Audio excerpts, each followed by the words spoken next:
ان الحمدللہ رب العالمین والصلاۃ والسلام علی رسولہ الکریم اما بعد۔ اللہ تبارک و تعالیٰ کی ذات بادشاہ ہے، اللہ کا کلام بھی بادشاہ ہے۔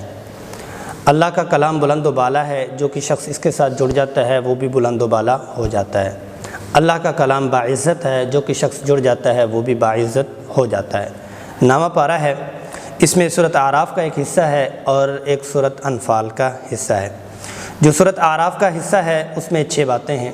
موسیٰ علیہ الصلوۃ والسلام کا واقعہ تفصیلی طور پر بیان ہوا، الست بربکم والا عہد بیان ہوا، بلعم بن باعورہ کا ذکر ہوا، اور جانوروں کو، کافروں کو جانوروں کے ساتھ تشبیہ دی گئی کہ یہ جو ہیں چوپائیوں کی طرح ہیں، اور ساتھ میں قیامت کا بتلایا گیا کہ علم کلی اللہ کے پاس ہے، اور قرآن کی عظمت بیان کی گئی۔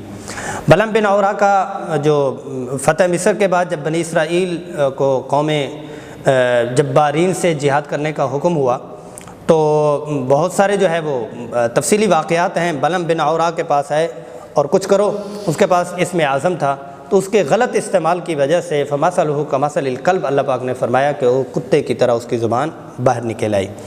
اور پھر سورۃ انفال کا جو ابتدائی حصہ ہے اس میں 3 باتیں ہیں۔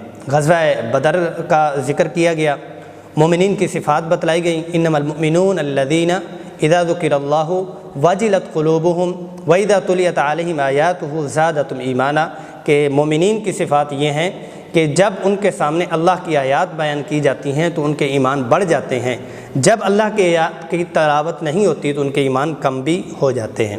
اور 6 بار مومنین کو خطاب اس صورت میں کیا گیا۔